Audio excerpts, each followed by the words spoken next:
జూబ్లీస్ పైపోల్పై Congress focus పెట్టిందా?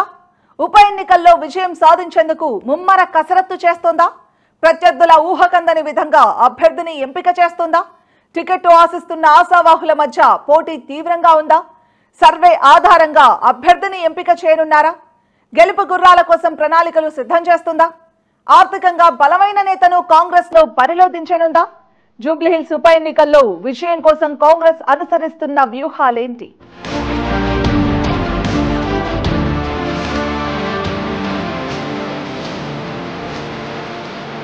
Jubilee Hills వైపోలపై Congress focus.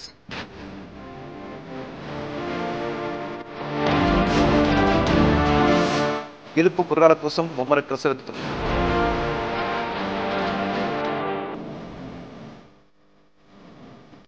Congress లో ఆశావాహుల మధ్య తీవ్ర పోటీ.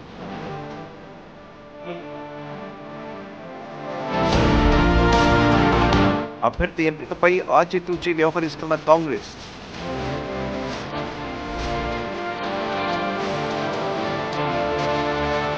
తెలంగాణ రాజకీయాల్లో హైదరాబాద్ జూబ్లీహిల్స్ ఉప ఎన్నిక హాట్ టాపిక్ గా మారింది. జూబ్లీహిల్స్ లో జరగబోయే ఉప ఎన్నిక తెలంగాణ రాజకీయాలను కుదిపేస్తోంది. ముఖ్యంగా అధికార విపక్షాల ప్రతి వ్యూహాలతో ఉప ఎన్నిక రాష్ట్ర రాజకీయాల్లో ప్రాధాన్యత సంతరించుకుంది. జూబ్లీహిల్స్ నియోజకవర్గ ఉప ఎన్నికలో ఈసారి ఏ పార్టీ విజయం సాధిస్తుందన్న ఆసక్తి రోజు రోజుకి పెరిగిపోతోంది. సిట్టింగ్ ఎమ్మెల్యే మాగంటి గోపీనాథ్ అకాల మరణంతో ఉప ఎన్నిక అనివార్యంగా మారింది. దీంతో అందరి దృష్టి ఉప ఎన్నికపై పడింది. రాష్ట్ర రాజధానిలో ఈ ప్రతిష్టాత్మక స్థానం కోసం కాంగ్రెస్ పార్టీలో టికెట్ రేస్ కొనసాగుతోంది. ఈ నేపథ్యంలో అజారుద్దీన్ రేసు నుంచి తప్పుకోవడం, బీసీలకు టికెట్ ఇవ్వాలన్న టీపీసీసీ నిర్ణయం ఈ ఎన్నికను మరింత ఆసక్తికరంగా మార్చాయి.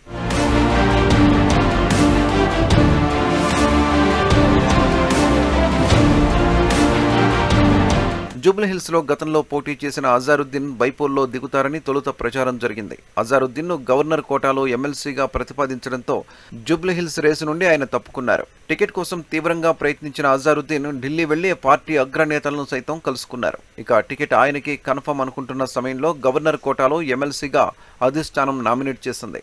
దీంతో జూబ్లీహిల్స్ నుండి ఖచ్చితంగా బీసీలకే ఛాన్స్ ఇవ్వనున్నట్లు పార్టీ వర్గాల్లో జోరుగా ప్రచారం జరిగింది. బీసీ అభ్యర్థి విషయంలో కాంగ్రెస్ మాజీ మేయర్ బొంతు రామ్మోహన్ లేదా నవీన్ యాదవ్లకు టికెట్ దక్కుతుందని ప్రచారం జరుగుతున్న నేపథ్యంలో మరికొందరి పేర్లు వినిపిస్తున్నాయి. మున్నూరు కాపు సామాజిక వర్గానికి చెందిన బొంతు రామ్మోహన్ మేయర్గా చేసిన అనుభవం ఉంది. అయితే స్థానికేతరుడు కావడంతో స్థానిక ప్రజలు ఆదరిస్తారా అన్న అనుమానం వ్యక్తమవుతున్నట్లు తెలుస్తోంది. అయితే నవీన్ యాదవ్ స్థానికుడే కాకుండా గతంలో ఎంఐఎం తరపున పోటీ చేసిన అనుభవం అక్కరకొస్తుందని పార్టీ వర్గాలు భావిస్తున్నట్లు సమాచారం.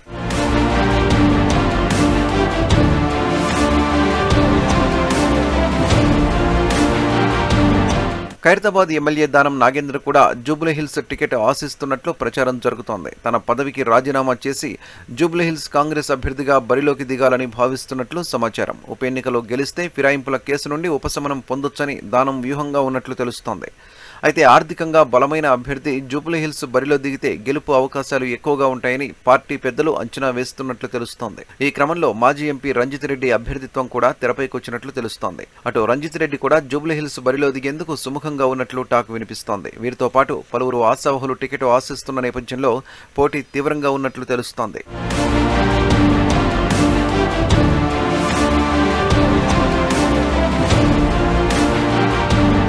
ఈ క్రమంలో సికింద్రాబాద్ మాజీ ఎంపీ అంజన్ కుమార్ కూడా జూబ్లీహిల్స్ బరిలో దిగేందుకు ప్రయత్నాలు చేస్తున్నారు. నగర కాంగ్రెస్ అధ్యక్షుడిగా 2 సార్లు సికింద్రాబాద్ ఎంపీగా చేసిన అనుభవంతో పాటు జూబ్లీహిల్స్ సికింద్రాబాద్ పార్లమెంటు నియోజకవర్గ పరిధిలోకి రావడంతో తనకు పట్టు ఉందని పార్టీ అగ్రనేతల వద్ద చెప్పినట్లు తెలుస్తోంది. బస్తీల్లో సమావేశాలు సైతం నిర్వహిస్తున్నారు. మరోవైపు స్థానిక కార్పొరేటర్ మురళీగౌడ్ పేరు కూడా వినిపిస్తోంది.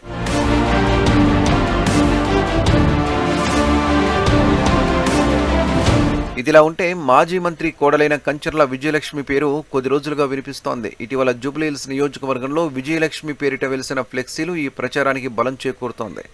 ఎన్నికల ఖర్చు పార్టీ భరిస్తుందని భావిస్తున్న విజయలక్ష్మి సీఎం రేవంత్ అండదండలు, పార్టీ అధిష్టానం ఆశీస్సులతో విజయం సాధించవచ్చని విజయలక్ష్మి ధీమా వ్యక్తం చేస్తున్నారు.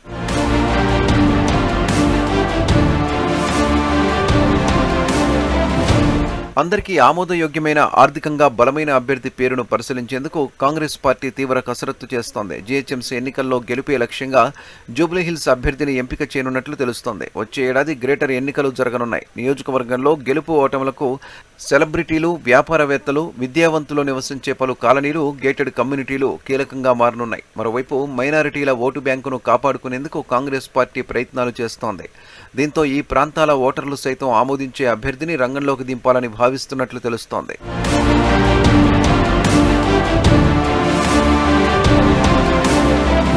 ఈ క్రమంలో జూబ్లీహిల్స్ ఉప ఎన్నికల్లో విజయం సాధించేందుకు అధికార కాంగ్రెస్ పార్టీ పక్కా వ్యూహాలను రచిస్తున్నట్లు టాక్ వినిపిస్తోంది. ఇటీవల జరిగిన సికింద్రాబాద్ కంటోన్మెంట్ ఉప ఎన్నికల్లో గెలిచి సత్తా చాటిన కాంగ్రెస్ ఇప్పుడు జూబ్లీహిల్స్ పై గురిపెట్టినట్లు రాజకీయ వర్గాల్లో చర్చ జరుగుతోంది. రాష్ట్ర కాంగ్రెస్ వ్యవహారాల ఇన్ఛార్జ్ మీనాక్షి నటరాజన్ కూడా జూబ్లీహిల్స్ నియోజకవర్గంలో ఖచ్చితంగా గెలవాలని పార్టీ నేతలకు దిశానిర్దేశం చేశారు. ప్రతి 2 డివిజన్లకు ఒక మంత్రి చొప్పున 3 మంత్రులను కాంగ్రెస్ పార్టీ ఇన్ఛార్జీలుగా నియమించింది. దీంతో మంత్రులు పొన్నం ప్రభాకర్, తుమ్మల నాగేశ్వరరావు, వివేక్ వెంకటస్వామి జూబ్లీహిల్స్ నియోజకవర్గాన్ని చుట్టేస్తున్నారు.